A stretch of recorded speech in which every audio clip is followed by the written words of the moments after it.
Thanks a lot for your help, boys. Come on, man. These people are about to tear you apart. I have nothing! Nice work, Swanson. Thank you, Mr. Mayor. Well, it just goes to prove that even the most trusted member of our community can snap and become a psychopathic killer. Yeah, you just never know who's lurking out there in your neighborhood. Live and learn. Live and learn. I can't hold it in anymore. When we all see each other at school on Monday, are we still going to be friends? You know, despite all the craziness this weekend, I feel like a lot of people were looking at me like I was really attractive, which makes me think that I'm going to grow up to be good looking. What part of that statement is supposed to lure me into a conversation? I talked to you about wet tennis balls. We're through! We are through! Oh, come on! We're in a fight! Yeah, I'm out! I'm sick of your dark, twisted games. I'm gonna take a shower. Wash this filth off me. Filthy! Lois, are any of my Hot Wheels in the bathroom? Lois, are any of my Hot Wheels in the bathroom? No, I put them all in your bag. Okay, well, I don't see the fire engine, but I guess we'll just find out when we get home, won't we? I'll see you in the car.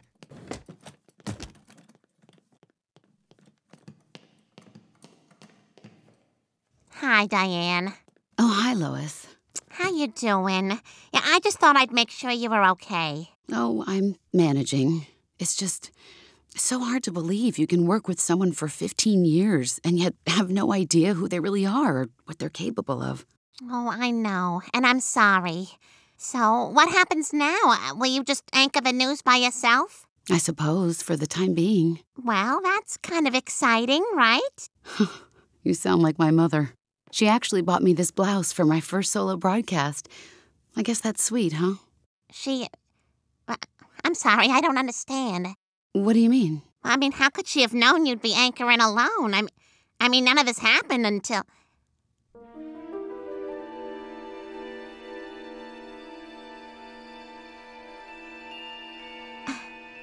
Gosh, I think I better, go make sure Peter has his, fire engine. Oh, really? But I was enjoying our talk. Oh, no, so was I, but, I should go. No, I don't think so. Oh, my God. Oh, my God, it was you. You're the killer. Very clever, Lois. You shouldn't have stopped to say hi to me. You would have lived longer. God, why do I ever try to be friends with other women? But, Diane, why? How could you do all these horrible things? Well, I suppose it all really began a year ago when James Woods and I met at a press event and began seeing each other.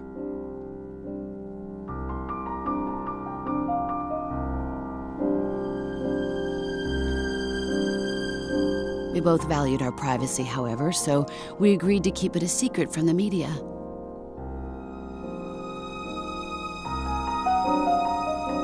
Everything in my life was wonderful.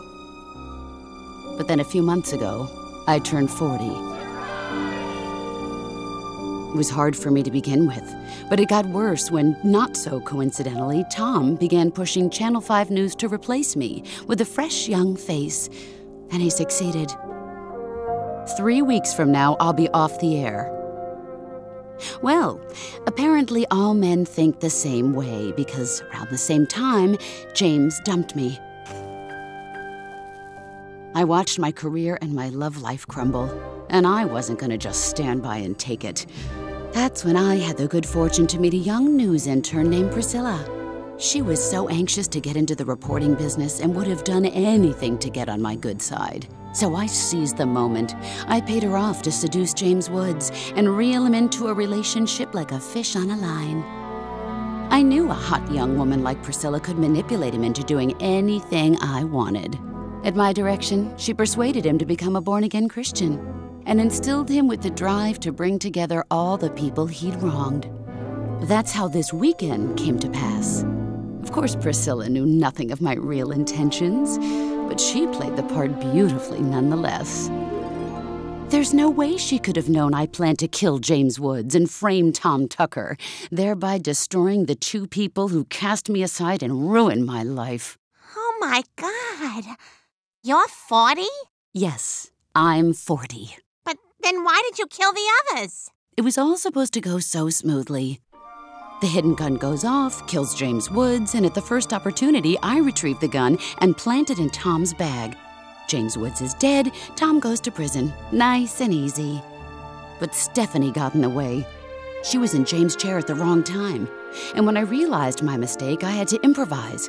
The power outage provided a perfect cover. I grabbed the knife off the dinner table and stabbed him. But as Joe pointed out, there were fingerprints. I couldn't just leave it there. So when Tom and I got separated in the gallery, I went back into the dining room and got the knife. But at that moment, Priscilla regained consciousness after fainting. She started to become hysterical. I knew I couldn't risk her revealing that I'd engineered this whole gathering, so I killed her, and I hid her in Tom's room. I tried to plant the knife in Tom's suitcase, but at that moment, Muriel walked in and caught me in the act. It wasn't her fault, poor thing, but she had to die. I stabbed her, and she screamed.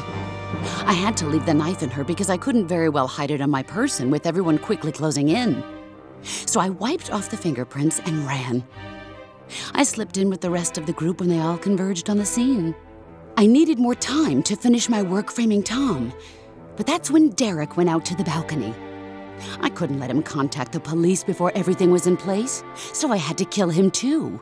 When Peter was yelling at everyone about that picture of Derek holding up the Hollywood sign, I grabbed the Golden Globe and slipped out. I followed Derek outside and did what I had to do.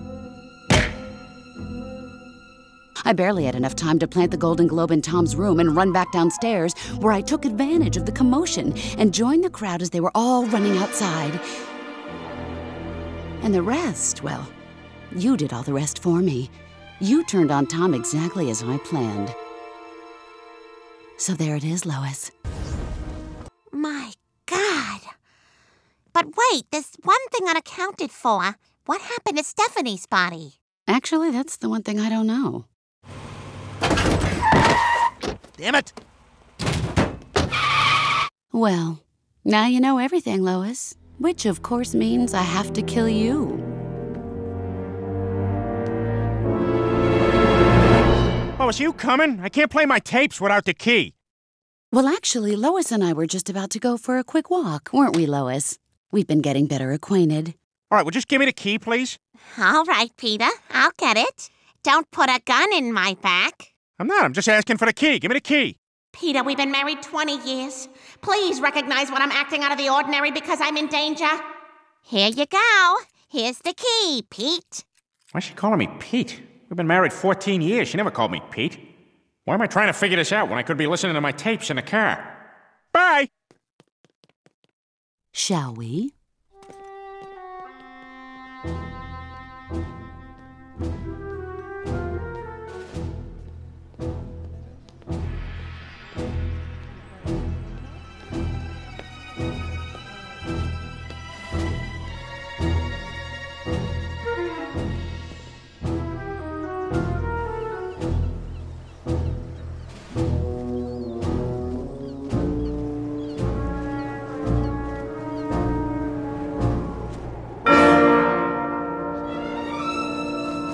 Well, it's a shame that you have to die, Lois, but look on the bright side. You'll be a story on the 6 o'clock news. You know, unless a local cat does something funny. Diane, please. Please don't do this. I won't tell anybody. I swear to God. That's right. You won't. Goodbye, Lois. I do hope you understand that even now, what's about to happen, this is me being reasonable.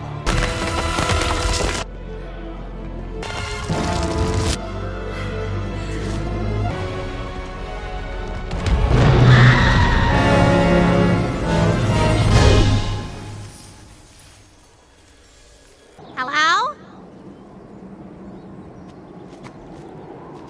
Is anyone there?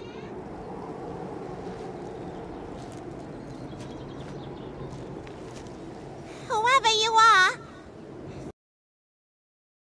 Thank you. Are you all right? Oh, yes.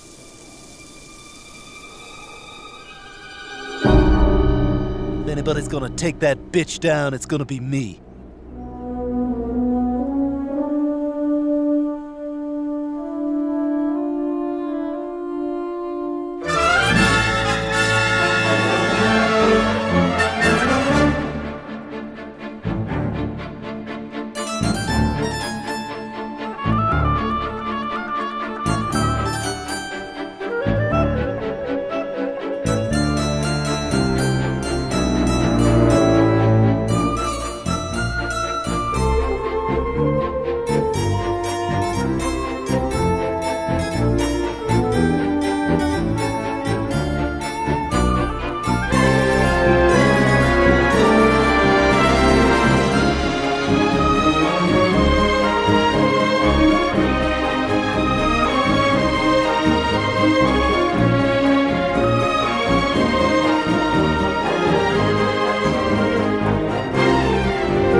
boy. What a catchy name. And so sexy. Your ideas are intriguing to me, and I wish to subscribe.